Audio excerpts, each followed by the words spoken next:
Hello বন্ধুরা, welcome back to my another blog. So friends, ব্লগটা খুবই দুঃখিত একটা ব্লগ। আমার হাত ভেঙে গেছে। এই যে দেখতে পাচ্ছেন, ডাক্তারবাবু আমার হাতটা প্লাস্টার করে দিচ্ছেন। মানে ৩৫ দিনের গল্প হয়ে গেল। মানে ২০২৪ যেতে যেতে আমাকে একটা ধাক্কা দিয়ে দিয়েছে। বাট আমার হাত ভেঙেছে, আমার মনোবল ভাঙেনি। তাই আমি ব্লগটা স্টার্ট করলাম এর মধ্যেই, মানে আপনাদের সঙ্গে শেয়ার করলাম আমার হাত ভাঙার ফ্র্যাকচারের এই ভিডিওটা। যা কষ্ট হয়েছে ফ্রেন্ডস, বলার মতন না। একটা অভিজ্ঞতা হলো আমার যে হাত ভেঙে গেলে কিরকম ব্যথা হয়। এই যে ডাক্তারবাবু আমার হাত প্লাস্টার করে সেট করছে।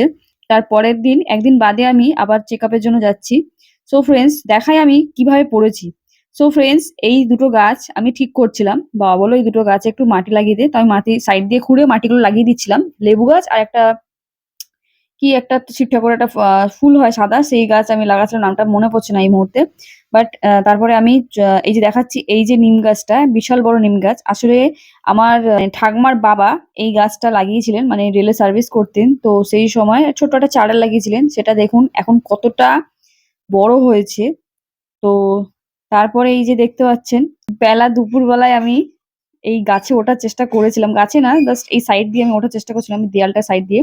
বাট দেয়ালটা এতটাই নড়বড়ে হয়ে রয়েছে, দেখতে পাচ্ছেন এখনো পর্যন্ত কাঁচা। দেখতে পাচ্ছেন আমি এরকম ভাবে একটা ইট ভেঙে পড়ে আমি উল্টে পড়েছিলাম। ফ্রেন্ডস, এই উল্টে পড়াতে আমার পুরো শরীর ডিসব্যালেন্স হয়ে আমি পড়েছি মাটিতে। বাট এই যে ইটটা আছে, আমার হাত এতে পড়ে আমার হাত ভেঙে গেছে।